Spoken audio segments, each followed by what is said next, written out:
Meu nome é Marina Santos, tenho 47 anos e por 23 deles trabalhei como enfermeira na unidade de terapia intensiva do Hospital São Lucas. Vi centenas de pessoas morrerem, segurei mãos enquanto monitores apitavam a linha reta da morte. Limpei corpos antes que as famílias entrassem para se despedir, preenchi atestados de óbito com a eficiência fria de quem faz isso toda semana. Morte era meu trabalho, minha rotina, minha normalidade. Eu não tinha medo dela porque achava que a conhecia intimamente, que entendia seus segredos. Eu estava completamente, absurdamente errada. Eu estava grávida de 5 meses da minha primeira filha, uma gravidez inesperada aos 42 anos. Depois de anos acreditando que nunca seria mãe. Isabela, eu já havia escolhido o nome. Já conversava com ela quando estava sozinha, já amava aquela pequena vida crescendo dentro de mim, de uma forma que me assustava pela intensidade. Pela primeira vez em décadas, eu tinha algo a perder além de mim mesma. O acidente foi estúpido, banal, o tipo de coisa que você nem imagina que pode te matar. Eu estava subindo a escada de emergência porque o elevador estava em manutenção, carregando uma caixa de medicamentos. Meu plantão tinha sido de 16 horas, eu estava exausta, meus pés inchados, minha visão embaçada de cansaço, não via a poça de água no degrau, provavelmente de algum vazamento do teto velho que a administração nunca consertava. Meu pé escorregou. A caixa voou das minhas mãos. E então eu estava caindo pela escada de concreto, meu corpo batendo em cada degrau. O impacto final foi na base da minha cabeça. Ouvi o estalo antes de sentir qualquer coisa, menos um som molhado e horrível que reconheci imediatamente como fratura de crânio. Havia sangue, muito sangue espalhando-se e quente sob minha cabeça. Vozes gritando ao longe, passos correndo. Tentei tocar minha barriga, verificar se Isabela estava bem. Mas meus braços não respondiam. Eu estava paralisada, afogando-me no meu próprio sangue, e a última coisa que pensei antes da escuridão foi: eu vou morrer sem nunca ter segurado minha filha. Mas a escuridão não durou. De repente eu estava de pé, flutuando acima da escadaria. Podia ver meu corpo lá embaixo, contorcido em um ângulo impossível, sangue formando uma auréola vermelha ao redor da minha cabeça. Meus colegas já estavam ali, Carlos gritando no rádio por uma maca, Juliana verificando meu pulso com dedos trêmulos. E então vi algo que fez meu mundo parar. Sangue entre minhas pernas. Muito sangue, Isabela. Tentei gritar, tentei voltar ao meu corpo, fazer algo, qualquer coisa, mas estava sendo puxada para cima, através do teto, através dos andares do hospital. Passei pela unidade de terapia intensiva, onde havia trabalhado por tantos anos, vi pacientes dormindo inconscientes de que sua enfermeira estava morrendo 3 andares abaixo. Continuei subindo, através do telhado, para o céu noturno, e foi então que vi os outros. Dezenas, centenas deles flutuando como eu, alguns confusos, outros serenos, todos saindo de diferentes partes do hospital. Reconheci alguns. O Sr. Oliveira, que havia morrido de câncer 3 dias atrás. A pequena Júlia, de 6 anos, que perdemos para a leucemia na semana passada. Estava vendo os mortos. Estava entre os mortos, mas o mais perturbador: havia alguém esperando por mim especificamente. Era uma mulher jovem, não mais que 25 anos, com cabelos escuros e olhos incrivelmente gentis. Ela sorriu como se me conhecesse, e então falou sem mover os lábios, sua voz ecoando diretamente na minha consciência. Marina, finalmente. Quem é você? Consegui pensar de volta. O que está acontecendo? Isabela, minha bebê está bem? Venha, ela disse, simplesmente, estendendo a mão. Há algo que você precisa ver antes de decidir. Decidir? Decidir o quê? Eu preciso voltar. Minha filha precisa de mim, mas ela já estava me levando e não conseguia resistir. Voamos, não há outra palavra para isso.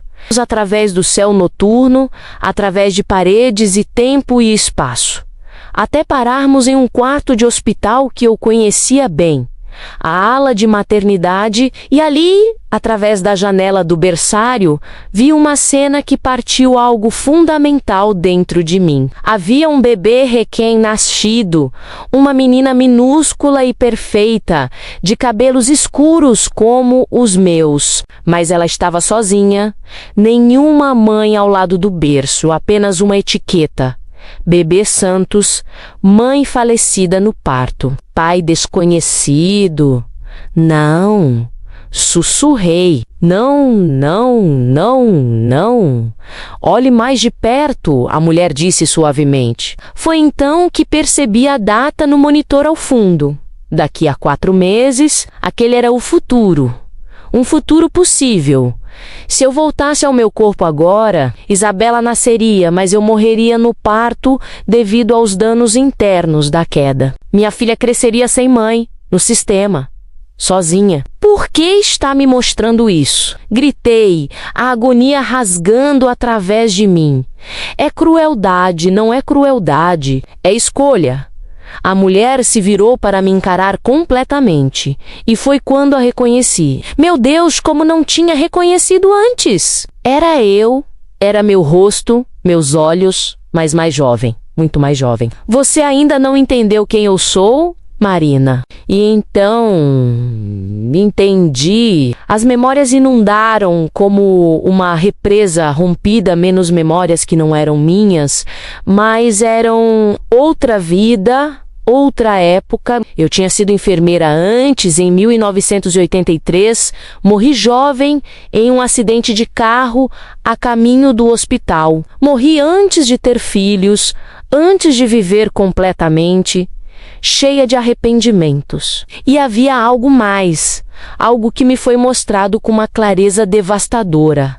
Almas escolhem voltar, aprender, crescer. Eu havia escolhido esta vida especificamente para ter a chance de ser mãe, de experimentar esse amor que perdi na vida anterior. Você pode escolher ficar, ela menos eu, disse. Pode vir comigo agora, sem dor, sem luta. Isabela nascerá de qualquer forma, será adotada por uma família amorosa, terá uma boa vida. Ou pode voltar, lutar pelos próximos 4 meses, morrer no parto de qualquer jeito, mas ter 4 meses conhecendo sua filha dentro de você, falando com ela, amando-a. Isso não é uma escolha, eu disse, lágrimas que não deveria poder chorar escorrendo pelo meu rosto inexistente. 4 meses não é suficiente. Então há uma terceira opção. Ela segurou minha mão e a sensação era como segurar minha própria mão, bizarra e reconfortante ao mesmo tempo. Você pode voltar e mudar tudo, mas vai custar? Custar o quê? Dor, meses de recuperação, cirurgias, a possibilidade de Isabela nascer com complicações devido ao trauma, a certeza de que você nunca mais poderá trabalhar como enfermeira, menos seus ferimentos são severos demais. Sua vida inteira mudará. Você terá que ser forte de maneiras que nunca foi. E no final, não há garantias. Vocês duas podem não sobreviver de qualquer forma. Olhei de volta para o berçário fantasma, para aquela bebê minúscula que carregava meu DNA, mas nunca conheceria meu rosto. Então olhei para baixo, para onde meu corpo jazia quebrado na escadaria do hospital, para médicos já fazendo compressões torácicas, alguém gritando, estamos perdendo ela. Eu escolho lutar, eu disse, por ela, por nós. Não importa o custo.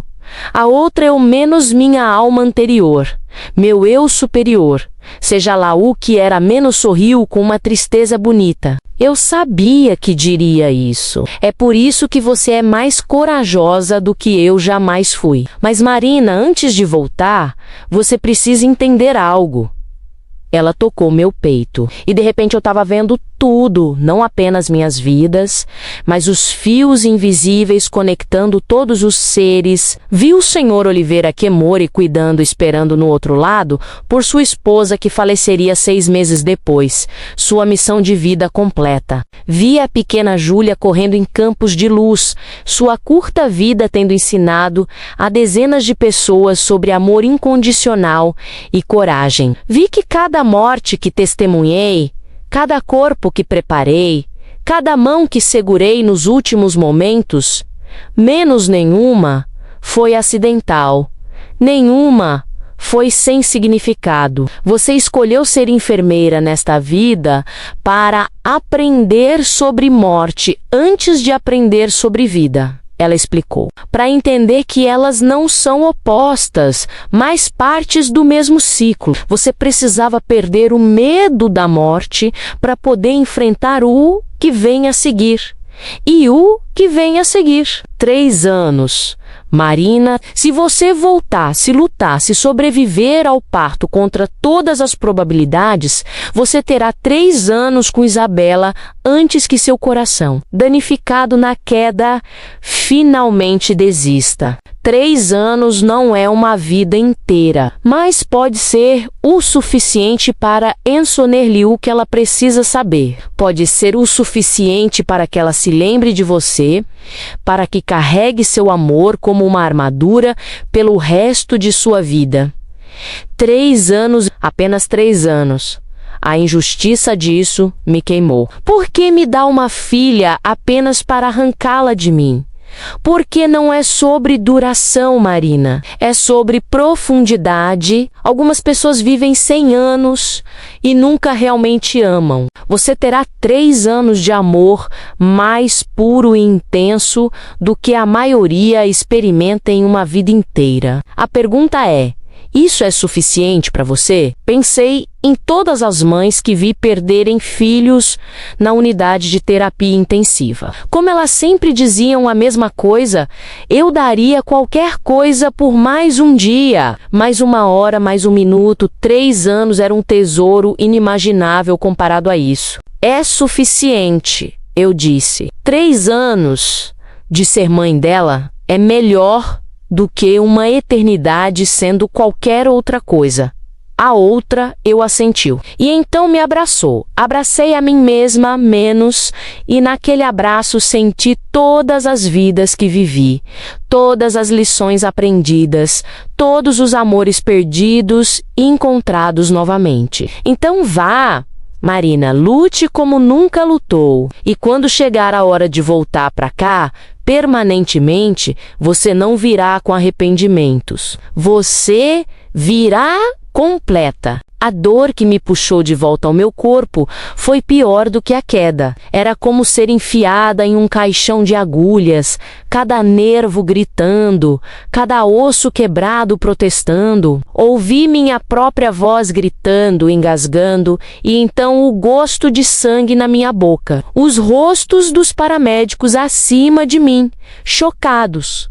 Ela voltou. Meu Deus, ela voltou! As semanas seguintes foram um borrão de cirurgias, dor insuportável e terror constante de que perderia Isabela a qualquer momento. Fratura de crânio, hemorragia interna, costelas quebradas, coluna danificada. Os médicos chamaram de milagre que ambas sobrevivemos. Chamaram de outro milagre quando, contra todas as previsões, não perdi o bebê. E quando finalmente me disseram que Isabela estava bem, que era uma lutadora assim como a mãe, eu desabei em soluços tão violentos que reabriram pontos. 4 meses depois, Isabela nasceu de cesárea de emergência. Pesava apenas 2 quilos, passou 3 semanas na unidade de terapia neonatal, menos a mesma unidade de terapia intensiva onde trabalhei. Agora vista do outro lado, como mãe desesperada e não enfermeira eficiente.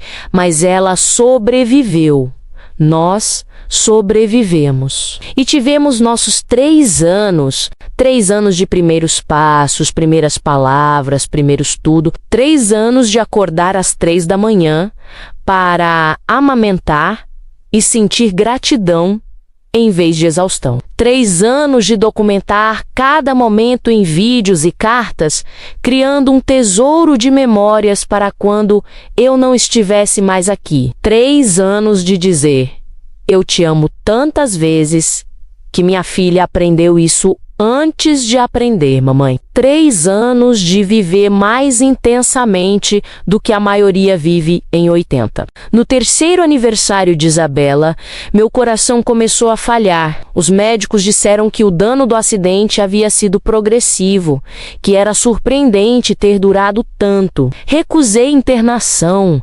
Queria cada segundo restante em casa, com minha filha. 2 semanas depois do aniversário, durante um café da manhã tranquilo, Isabela construindo torres com blocos no chão da cozinha, sentia dor familiar no peito. Dessa vez, soube que era a última. Consegui ligar para minha irmã que vivia a 2 quarteirões de distância. Venha agora, cuide dela. Isabela olhou para mim quando caí da cadeira, seus olhos grandes e assustados. Consegui sorrir para ela, mesmo com a dor rasgando meu peito. Mamãe te ama, meu amor. Sempre, sempre te ama. Mamãe Dodói? Ela perguntou, se aproximando. Mamãe vai ficar bem, menti? E não foi mentira, porque eu sabia o que vinha a seguir. Mamãe só precisa descansar um pouquinho. A escuridão veio mais rápido dessa vez, mas sem medo. E quando voltei à luz, ela estava lá esperando, menos a outra eu sorrindo. Você fez isso? Ela disse, orgulho radiante em sua voz. Você deu a ela 3 anos de amor incondicional. Você completou sua missão. Ela vai se lembrar de mim? Foi a primeira coisa que perguntei, não com a mente consciente. 3 anos é muito jovem, mas no coração, na alma, ela sempre saberá que foi amada ferozmente. E sua irmã irá criá-la bem, mostrar-lhe os vídeos, contar-lhe histórias. Isabela crescerá sabendo que você escolheu a vida dela sobre a sua. Repetidamente olhei para trás pela última vez, para meu corpo no chão da cozinha, para minha filha sendo pega nos braços da minha irmã que chegou correndo, para a vida que estava deixando, e surpreendentemente não havia arrependimento, apenas gratidão. Tô pronta, eu disse. Não para esquecer, mas para seguir em frente. Quem disse algo sobre esquecer? A outra eu rio. Você acha que o amor acaba com a morte? Marina, você estará com ela sempre que Isabela precisar. Nos momentos de dúvida, nos momentos de medo, ela sentirá você, porque o amor é a única coisa que atravessa o véu entre mundos. É a única coisa real. E enquanto me virava para caminhar em direção à luz maior, mais brilhante à frente, olhei para baixo mais uma vez e vi Isabela olhando diretamente para onde eu estava flutuando, como se pudesse me ver. Ela levantou sua mãozinha minúscula e acenou. Tchau, mamãe, ela disse claramente, embora devesse ser jovem demais para entender. Te amo muito.